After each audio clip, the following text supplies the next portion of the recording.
Вороги боялися його і назвали вовком тюркського світу, а побратими звали його просто Кардаш. Серед азербайджанців це означає спільність, дружбу і повагу. Саме ці якості були притаманні українському воїну азербайджанського походження Захіру Рагімову. З ним простилися біля стіни пам'яті полеглим воїнам у Києві. Лікарі упродовж кількох місяців до останнього боролися з тяжким пораненням, яке Рагімов дістав у боях за Бахмут. Усі близькі та знайомі знали його як чуйну людину, яка не могла миритися з несправедливістю.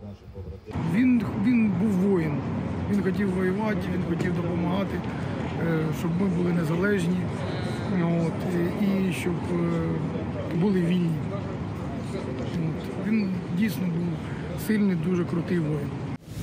Доброволець Захір воював у складі грузинського спецпідрозділу Тбілісі Інтернаціонального легіону. Пройшов чимало гарячих точок і за свою мужність та відданість українському народові став кавалером ордену «Золотий хрест». Уже посмертно орден святого Юрія Переможця за полеглого героя отримав його брат. Я хочу сказати, що мій брат знав, куди йде і за що йде. Он воевал достойно. Я сегодня здесь, который собрался, все люди, честью его как провожали. Я еще понял, что сколько я даже не знал, что мой брат действительно герой. И сделал он все, что в его силах. Слава Україні! Життєвий шлях азербайджанця Захіра Рагімова підтверджує, що боротьба з несправедливістю та агресивним загарбником не мають національних кордонів.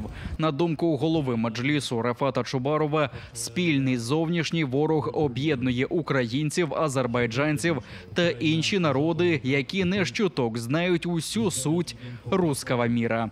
Коли ця війна завершиться, а вона обов'язково завершиться перемогою України, але в цій перемогі буде і перемога всього свободолюбивого світу. І от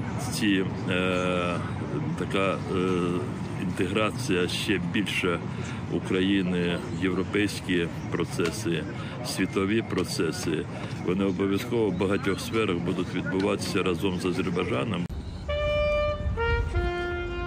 Захір Рагімов став 30-тим воїном азербайджанського походження, який віддав своє життя за волю України. Його поховають на рідній землі в Азербайджані. Камалія Девлетова, Заман, АТР.